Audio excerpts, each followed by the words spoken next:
Good morning students. बेटा आज हम प्राणियों में संरचनात्मक संगठन का नेक्स्ट पार्ट डिस्कस करेंगे। मतलब हमने इससे पहले उपकला ऊतक के बारे में डिस्कस किया था, आज हम संयोजी ऊतक के बारे में डिस्कस करेंगे।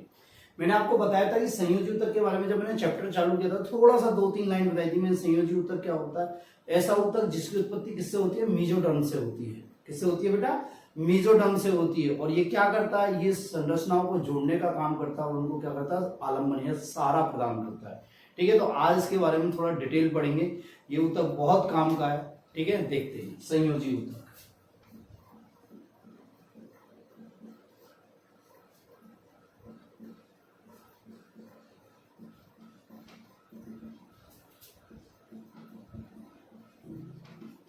ठीक है बेटा, देखते हैं। सबसे पहले इस संयोजी ऊतक वर्ड किसने दिया था? ये एक साइंटिस्ट थे, ओ हर्टविग, उसने ये नाम दिया था। तो ये शब्द किसने दिया था? ओ हर्टविग ने नाम दिया था। किसने दिया था बेटा?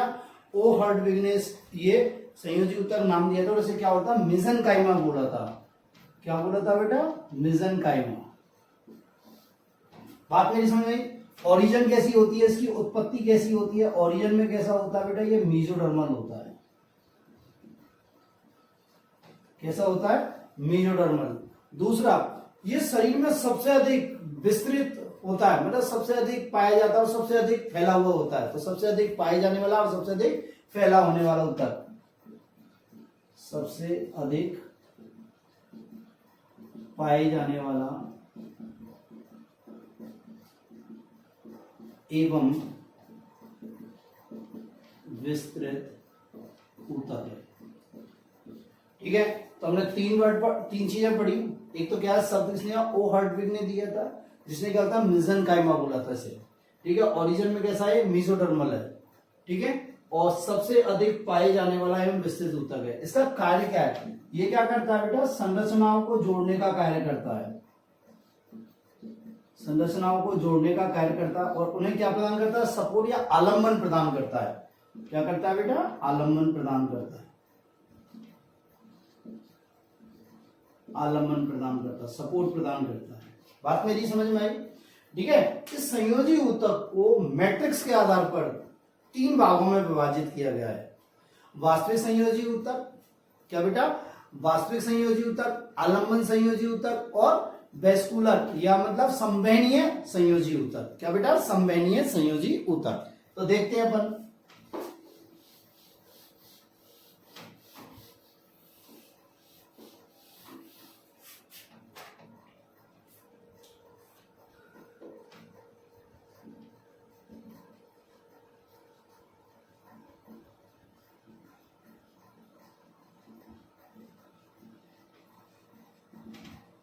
मैट्रिक्स के आधार पर पहला आता है बेटा, क्या आता है? वास्तविक संयोजी ऊतक, प्रॉपर कनेक्टिव टिश्यू।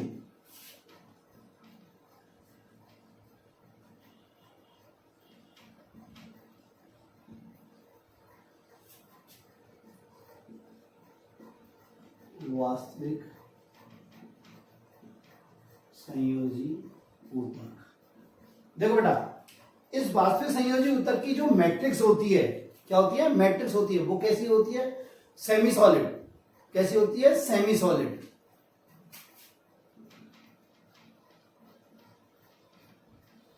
कैसी होती है बेटा? सेमी सॉलिड होती है। सेमी सॉलिड मीन ना ही ठोस ना ही तरल। जैसे अपन की क्रीम वगैरह आती है ना, इस प्रकार की क्या होती है? सेमी सॉलिड होती है। और इसमें क्या पाए जाते हैं? तंतु पाए जाते हैं। तंतु मतलब फाइबर्स प्रेजेंट होते हैं। ठीक है, दूसरा आता है आलम्बन संयोजी ऊतक। क्या बेटा? आलम्बन संयोजी ऊतक मतलब स्केलेटल कनेक्टिव टिश्यू।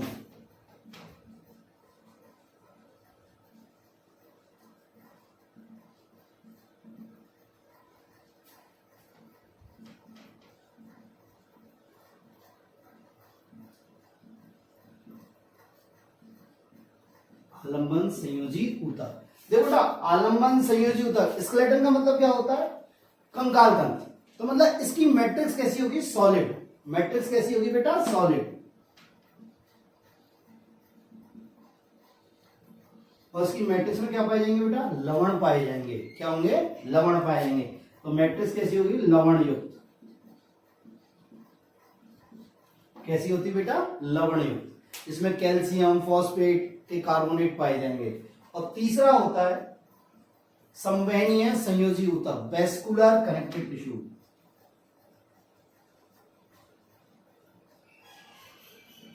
क्या बेटा, वेस्कुलर कनेक्टिव टिश्यू, संवहनीय संयोजी ऊतक। देखो बेटा, संवहनीय संयोजी ऊतक मतलब एक तरह से ये क्या, तरल। क्या बेटा, तरल। तो इसकी मैट्रिक्स कैसी होगी, तरल। मैट्रिक्स कैसी होगी, तरल। मैट्रिक्स कैसी होगी, लिक्विड। कैसी होगी बेटा, लिक्विड फॉर्म में होगी, तरल होगी। और उसमें तंतु क्या होंगे, एब्सेंट होंगे। फाइबर्स क्या होंगे बेटा, एब्सेंट होंगे। क्या होंगे बेटा, फाइबर्स होंगे एब्सेंट। तो संयोजी ऊतक को मैट्रिक्स के आधार पर इन 3 भागों में डिवाइड किया गया है। बात मेरी क्लियर है। देखो बच्चों, कुछ साइंटिस्टों ने संयोजी ऊतक को और अलग तरह से और डिवाइड किया है। ठीक है, वो एक बार देख लेते हैं, वो भी इंपॉर्टेंट है। देखो कैसे डिवाइड किया है, वही मैट्रिक्स के आधार पर।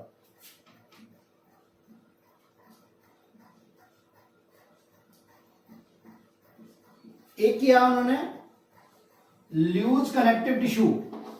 क्या बेटा, लूज कनेक्टिव टिश्यू।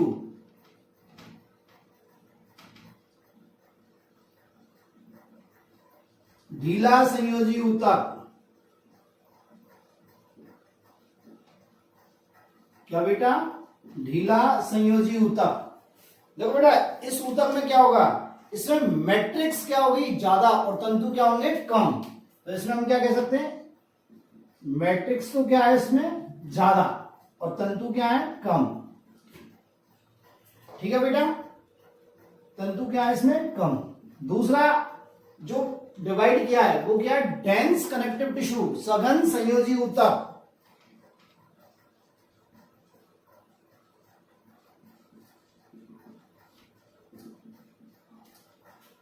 सघन संयोजी ऊतक।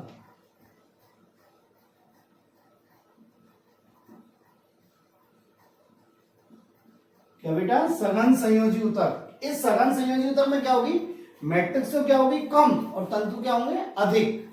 इसमें क्या होगी बेटा, मैट्रिक्स तो क्या होगी, कम, और तंतु क्या होंगे बेटा, इसमें अधिक। ठीक है। और एक है स्पेशलाइज्ड कनेक्टिव टिश्यू, विशिष्टीकृत संयोजी ऊतक। ठीक है बेटा, स्पेशलाइज्ड कनेक्टिव टिश्यू। ठीक है, विशिष्टीकृत।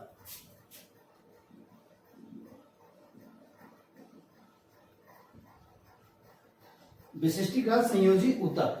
ठीक है। फिर इस लूज कनेक्टिव टिश्यू को 2 भागों में और बांटा गया है। इस लूज कनेक्टिव टिश्यू को 2 भागों में और बांटा गया है। कौन कौन से भागों में बांटा गया है, देखो बेटा, एक तो बांटा गया एरियोलर कनेक्टिव टिश्यू, और एक बांटा एडिपोज कनेक्टिव टिश्यू। एक तो बांटा है एरियोलर कनेक्टिव टिश्यू, और एक बांटा बेटा एडिपोज कनेक्टिव टिश्यू। क्या बेटा, adipose connective tissue. Areolar connective tissue बोलते हैं अंतराली योजी ऊतक। क्या बोलते हैं इसे बेटा, अंतराली योजी ऊतक। और इसे क्या बोलते हैं, एडिपोज को बसीय योजी ऊतक। क्या बोलते हैं बेटा, बसीय योजी ऊतक।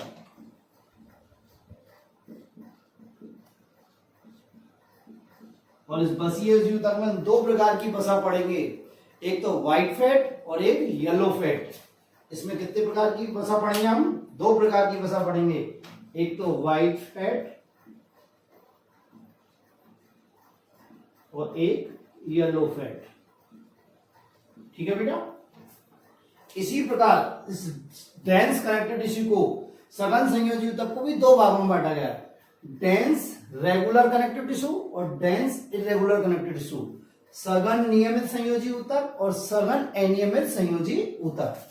इसको भी दो भागों में बांटा गया है। देखो बेटा, डेंस रेगुलर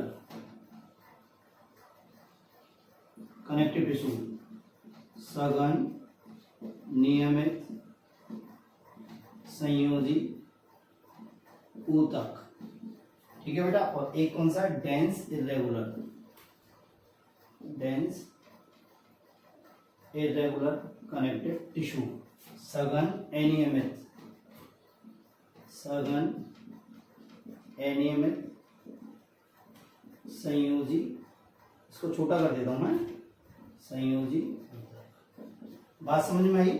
तो सघन संयोजी ऊतक को कितने भागों में बांटा है? दो भागों में, डेंस रेगुलर कनेक्टिव टिश्यू और डेंस इरेगुलर कनेक्टिव टिश्यू। देखो बेटा, ये नियमित संयोजी ऊतक है, इसको भी दो भागों में बांटा गया है। इसको भी क्या, दो भागों में बांटा गया है। व्हाइट फाइब्रस कनेक्टिव टिश्यू, श्वेत तंतुमय संयोजी ऊतक।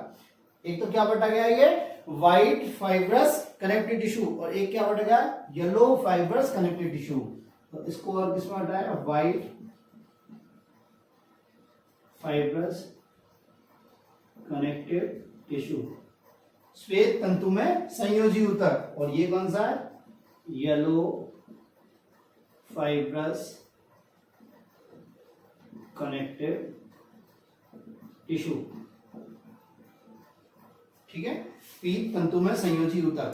देखो बेटा, ये बहुत काम आएंगे 12th में। जब आपको एनाटॉमी फिजियोलॉजी पढ़ाई थी हमने, तो हम कहीं बोलते थे व्हाइट फाइब्रस कनेक्टिव टिश्यू की बनी हुई है ये सीट, कहीं बोलते हैं येलो फाइब्रस कनेक्टिव टिश्यू की सीट बनी है। तो ये इंपॉर्टेंट है, ठीक है। ये किसके किसके टाइप में, सघन नियमित संयोजी ऊतक के। बात समझी? इसी प्रकार विशिष्टीकृत संयोजी ऊतक को भी दो भागों में बांटा गया है। एक तो किसमें बांटा है, कंकालीय संयोजी ऊतक, और एक तरल संयोजी ऊतक। क्या बेटा, कंकालीय संयोजी ऊतक और तरल संयोजी ऊतक। इसका देखते हैं, इसको भी दो भागों में बांटा गया है। स्केलेटल कनेक्टिव टिश्यू, मैं शॉर्ट लिख रहा हूं, स्केलेटल कनेक्टिव टिश्यू, और एक तरल या liquid connective tissue, liquid connective tissue.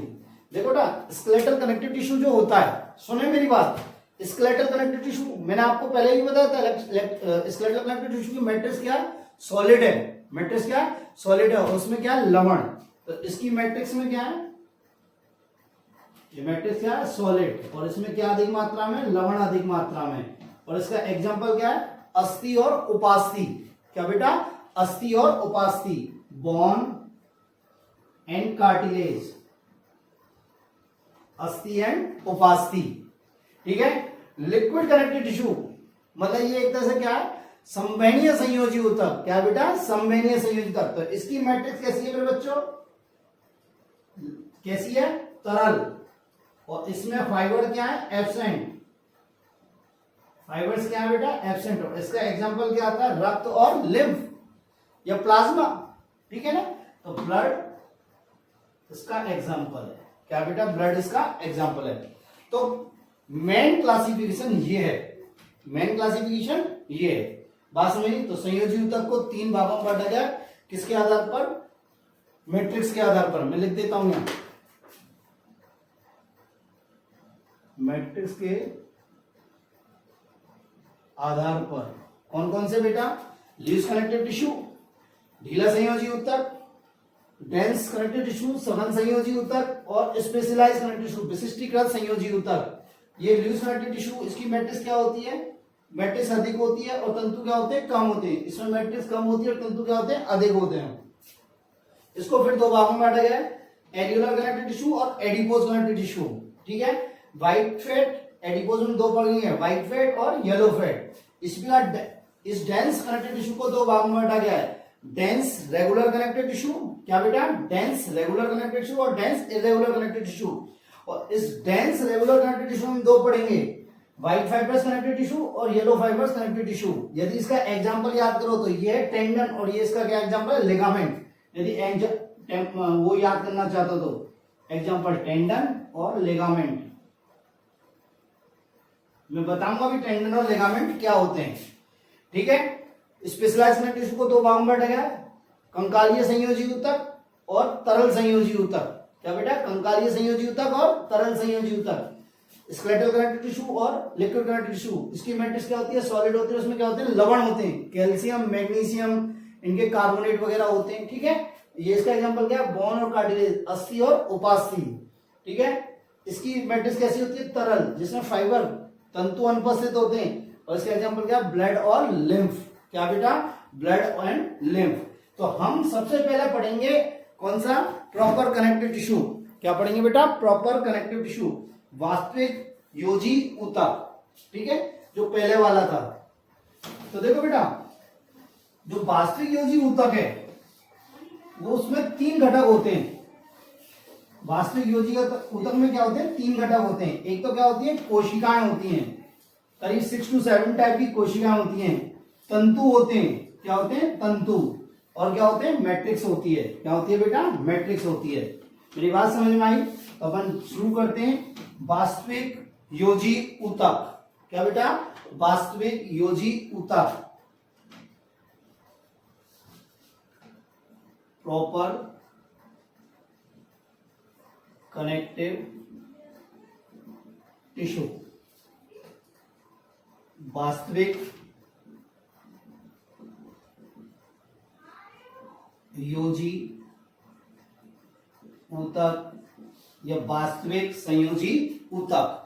क्या बेटा? वास्तविक संयोजी ऊतक। ठीक है, देखो इसमें हम क्या क्या पढ़ेंगे? इसमें हम पढ़ेंगे सेल, कोशिका। क्या पढ़ेंगे बेटा? कोशिका। और क्या पढ़ेंगे? तंतु। दूसरा क्या पढ़ेंगे? तंतु। ठीक है, और तीसरा पढ़ेंगे हम इसमें मैट्रिक्स। ठीक है, देखो बेटा, क्वेश्चन मेनली यहां से आता है, तंतुओं से मेनली क्वेश्चन यहां से आता है। बात में तो पहला पढ़ते हैं हम कोशिका। क्या पढ़ते हैं बेटा? कोशिका। मेरी बात क्लियर हुई या नहीं हुई? तो कोशिका देखते हैं पहले। देखें बेटा, कोशिका। तो हम फर्स्ट कोशिका लेते हैं। इसमें 5-6 कोशिका हैं, देखते हैं।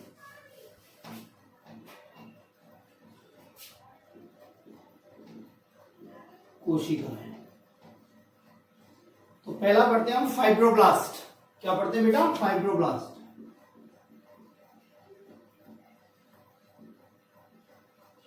देखो बेटा, ये संयोजी ऊतक की सबसे अधिक मात्रा में पाई जाने वाली कोशिका है और सबसे अधिक, मतलब सबसे बड़ी और सबसे अधिक मात्रा में पाई जाने वाली कोशिका। संयोजी ऊतक की सबसे बड़ी एवं सबसे अधिक मात्रा में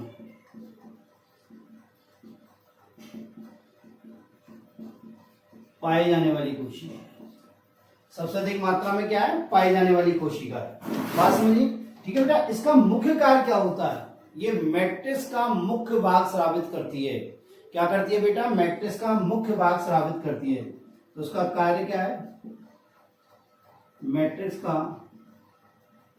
मुख्य भाग स्रावित करती है।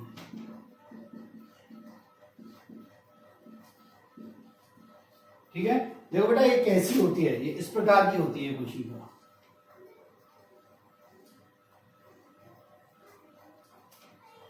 इसके जो एड्स होते हैं ना बेटा, ये कैसे होते हैं? अनियमित होते हैं। क्या होते हैं मेरे बच्चों? अनियमित होते हैं। तो संयोजी ऊतक की सबसे बड़ी कोशिका है, सर्वाधिक संख्या में होती है और क्या होती है? मैट्रिक्स का मुख्य भाग स्रावित करती है।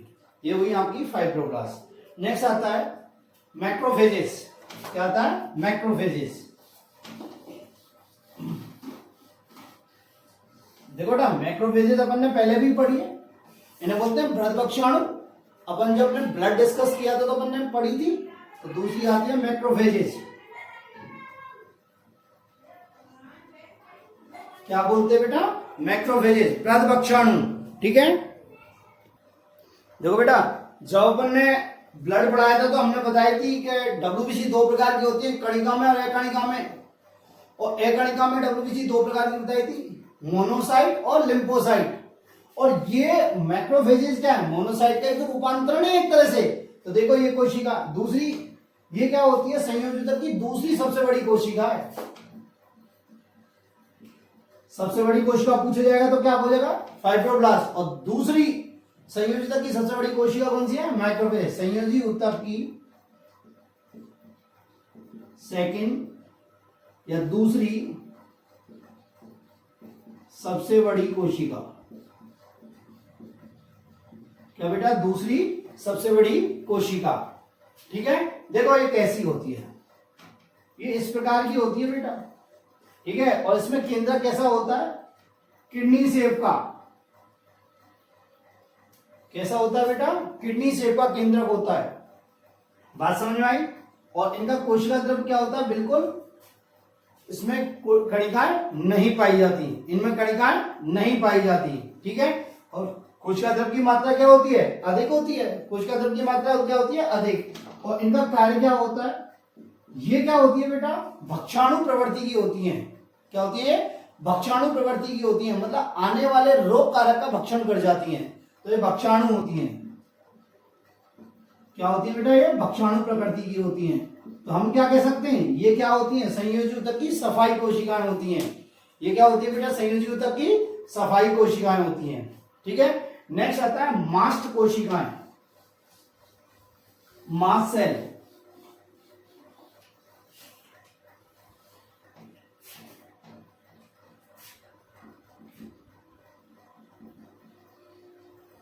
मास्ट कोशिकाएं, देखो बेटा, ये मास्ट कोशिका जो होती है ना, ये डब्ल्यूबीसी की जो बेसोफिल होती है उसके समान होती है। किसके समान होती है, बेसोफिल के समान। ठीक है, तो देखते हैं ये किसके समान होती है, ये बेसोफिल के समान होती है। क्या होती है बेटा, बेसोफिल के समान होती है। अब देखो बेसोफिल हमने पढ़ाया था कि कैसी है, कणिका में डब्ल्यूबीसी है। कैसी है, कणिका में डब्ल्यूबीसी है। इसका केंद्र कितने पालियों का बना होता है, 2 से 3 पालियों का बना होता है। और केंद्र किस शेप का होता है, एस आकृति का होता है। और सिर्फ कोशिका द्रव्य में क्या होती हैं, कणिकाएं होती हैं, जिन्हें क्या बोलते हैं, बेसोफिल कणिकाएं। क्या बोलते हैं, बेसोफिल कणिकाएं, जो किससे अभिरंजित होती हैं, क्षारीय डाई से अभिरंजित होती हैं। ऐसा फोटो बनाया था, याद करो।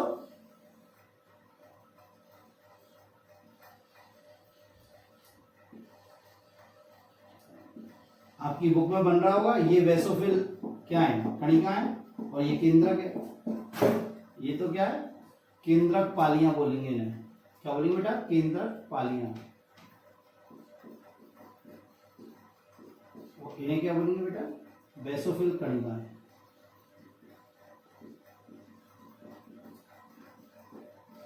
क्या बोलेंगे बेटा, बेसोफिल कणिकाएं। मेरी बात सुनी। दूसरी बात, ये मास्ट सेल मेनली कब उत्तेजित होती हैं, जब हमारे शरीर में कोई एलर्जन, कोई एलर्जी करने वाला कारक यदि एंट्री करता है, प्रवेश करता है, तो ये मास्ट सेल उत्तेजित होती हैं। तो हम क्या कह सकते हैं, जब कोई एलर्जन, एलर्जन मीन्स एलर्जी करने वाला कारक, जब कोई एलर्जन शरीर में प्रवेश करता है, क्या बेटा, शरीर में प्रवेश करता है, तो मास्ट सेल उत्तेजित होती हैं। क्या होती हैं, उत्तेजित होती हैं या सक्रिय होती हैं। और बेटा उत्तेजित होकर ये 3 पदार्थ निकालती हैं। कौन कौन सा, हिस्टामिन, हेपेरिन और सेरोटोनिन। क्या क्या बेटा, क्या क्या निकालती हैं मेरे बच्चों, हिस्टामिन, हेपेरिन और सेरोटोनिन। हिस्टामिन, सेरोटोनिन और हेपेरिन। देखो बेटा, हिस्टामिन क्या होता है और हेपेरिन क्या होता है, सेरोटोनिन क्या होता है। हिस्टामिन ये क्या होता है, बेसोडाइलेटर होता है। क्या होता है बेटा, बेसोडाइलेटर, मतलब रक्त वाहिनियों को चौड़ा कर देता है, रक्त वाहिनियों को चौड़ा कर देता है। तो इसे क्या बोलेंगे, बेसोडाइलेटर। बेसो means blood vessel, dilate means चौड़ा करना, रक्त वाहिनियों को चौड़ा कर देता है। यहां लिख देता हूं, रक्त वाहिनियों को चौड़ा कर देता है। ठीक है बेटा। सेरोटोनिन ये क्या होता है, रक्त वाहिनियों को सिकुड़ा देता है, इसे बोलते हैं बेसो कॉन्स्ट्रिक्टर। क्या बोलते हैं बेटा, वैसो कॉन्स्ट्रिक्टर मतलब रक्त वाहिनियों को संकुचित करने वाला।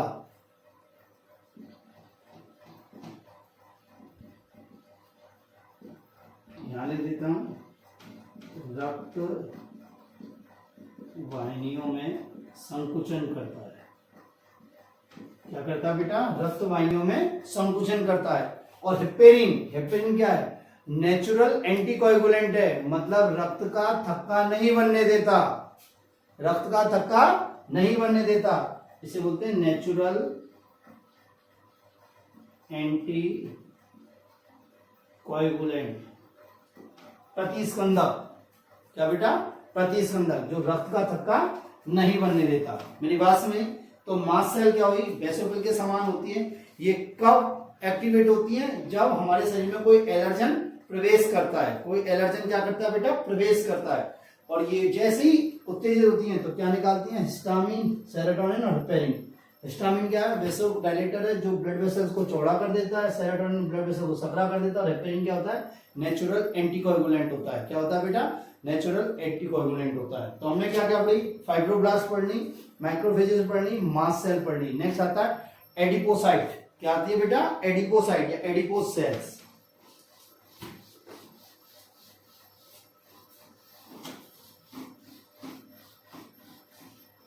ये इंपॉर्टेंट है बेटा सब।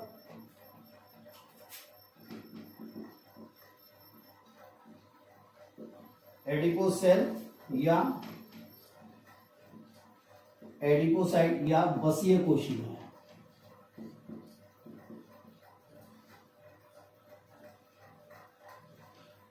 देखो नाम से इंडिकेट है, ये कोशिका किसका मतलब किसको संग्रहित करती होंगी? बसा को। तो ये क्या करती है? बसा का संग्रहण करती हैं।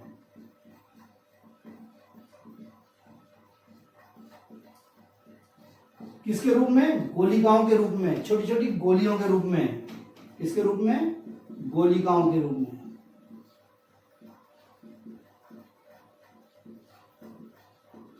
बात मेरी समझ में आई? कोशिकाएं एडिपोसाइट या एडिपोस सेल्स, ठीक है, ये क्या करती हैं बेटा? बसा का संग्रहण करती हैं। किसके रूप में? गोलिका के रूप में। और ये कैसी होती है? अंडाकार होती हैं। कैसी होती है बेटा? अंडाकार। अब देखो, ये इन गोलिकाओं की संख्या के आधार पर दो प्रकार की होती हैं, मोनोलॉकुलर और मल्टीलॉकुलर। क्या होता है? मोनोलॉकुलर और मल्टीलॉकुलर। एक गोलकीय और बहुगोलकीय कोशिकाएं। तो ये कितने प्रकार की होती हैं? दो प्रकार की होती हैं। इंपॉर्टेंट है बेटा, ध्यान रखना। बसीय गोलिकाओं के आधार पर दो प्रकार की होती हैं, एक गोलकीय कोशिका, मोनोलॉकुलर। क्या बेटा? मोनोलॉकुलर सेल्स। और बहुगोलकीय कोशिकाएं, मल्टीलॉकुलर सेल।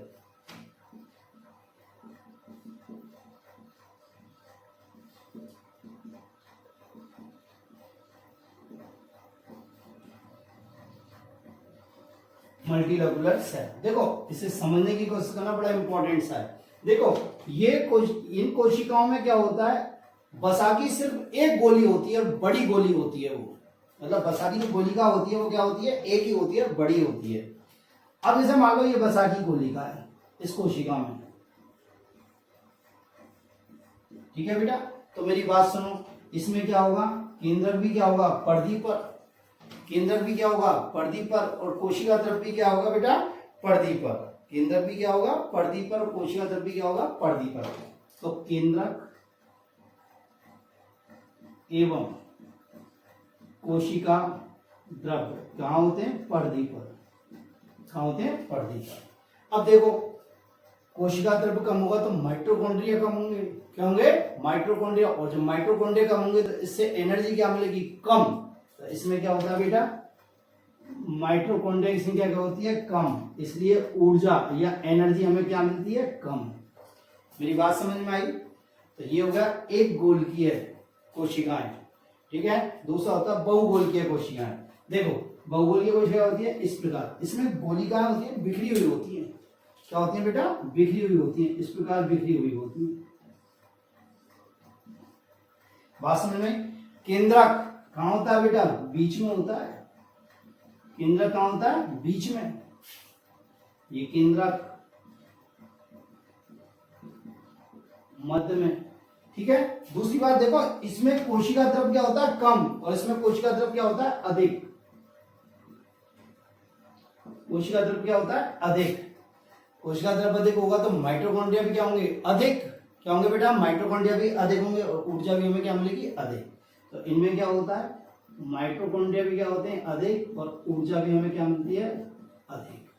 तो ये हुआ आपका एडिपोज सेल्स या एडिपोसाइट सेल्स। क्या बेटा, एडिपोज सेल्स या एडिपोसाइट सेल्स। बात मेरी समझ में आई। नेक्स्ट आता है लिम्फोसाइट। क्या आता है बेटा, लिम्फोसाइट, ठीक है। लिम्फोसाइट भी आप पहले से पढ़ चुके हो।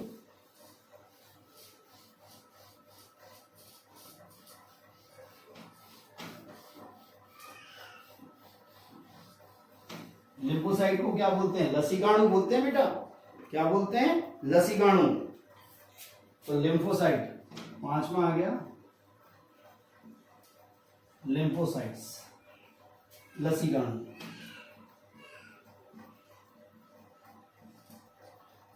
क्या बेटा, लसीकाणु। देखो बेटा, लिम्फोसाइट भी क्या है, एक तरह की डब्ल्यूबीसी है। क्या बेटा, डब्ल्यूबीसी, और कौन सी, एक कणिका में डब्ल्यूबीसी है।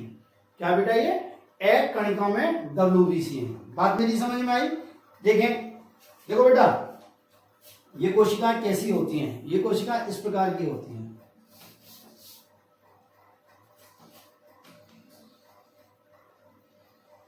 इनमें केंद्र बड़ा होता है, जबकि मोनोसाइट में केंद्र क्या होता है, छोटा होता है, और कैसा होता है, किडनी शेप का। इनमें क्या होता है बेटा, गोल होता है। क्या होता है बेटा, गोल होता है। और इन कोशिकाओं का मुख्य कार्य क्या होता है, ये एंटीबॉडीज का निर्माण करती हैं, ये एंटीबॉडीज का स्राव करती हैं, उनका क्या करती है, परिवहन करती हैं। क्या करती हैं बेटा, परिवहन। तो एंटीबॉडीज का निर्माण, श्रावण और परिवहन, ये क्या करती हैं, एंटीबॉडीज का निर्माण, श्रावण एवं परिवहन। क्या करती है बेटा, एंटीबॉडीज का निर्माण करती हैं, श्रावण करती हैं और परिवहन करती हैं, और हमारे शरीर को क्या करती है, रोगाणुओं से सुरक्षित करती हैं। क्या करती है बेटा, रोगाणुओं से सुरक्षित करती हैं। इन कोशिकाओं में जब विभाजन होता है, क्या होता है बेटा, विभाजन, तो कार्ट व्हील सेल बनती है बेटा। क्या बनती है, कार्ट व्हील सेल। और इस सेल को क्या बोलते हैं, प्लाज्मा सेल। क्या बोलते हैं, प्लाज्मा सेल। तो अब नेक्स्ट पढ़ेंगे प्लाज्मा कोशिकाएं। क्या पढ़ेंगे, प्लाज्मा कोशिकाएं। 6 क्या पढ़ेंगे हम, प्लाज्मा सेल्स। तो हम क्या कह सकते हैं, ये कैसी कोशिकाएं, कार्ट व्हील कोशिकाएं। कार्ट व्हील मीन जैसे लकड़ी का पहिया आता है ना, जैसे बैलगाड़ी का आता है, या अपन क्या पहले वो चलते थे तांगे, घोड़ा गाड़ी, तो उनका जो पहिया आता है ऐसा होता है, ठीक है। तो इन्हें क्या बोलते हैं, कार्ट व्हील सेल। क्या बोलते हैं बेटा, कार्ट व्हील सेल। और ये किससे बनती हैं, लिम्फोसाइट के विभाजन से। ये किससे बनती हैं, लिम्फोसाइट के विभाजन से, ठीक है। और इनका कार्य भी कैसा क्या होता है, एंटीबॉडीज का निर्माण करना, श्रावण करना और परिवहन करना। क्या बेटा, एंटीबॉडीज का निर्माण करना, श्रावण करना और परिवहन करना। मेरी बात समझ में आई। तो ये हुई कोशिकाएं, ये हुई कोशिकाएं। तो हमने कितनी कोशिकाएं बनी है, पढ़ी है 6 कोशिकाएं। फाइब्रोब्लास्ट, माइक्रोफेजेस, क्या बेटा, fibroblast, macrophages, mast cell, adipose cells, lymphocyte और mast cell, sorry plasma cell. क्या बेटा, प्लाज्मा सेल्स। मेरी बात समझ। आज के लिए इतना ही। कल अपन फाइबर्स पढ़ेंगे, मैट्रिक्स पढ़ेंगे, और आगे और फर्दर अपन डिस्कस करेंगे। थैंक यू बेटा।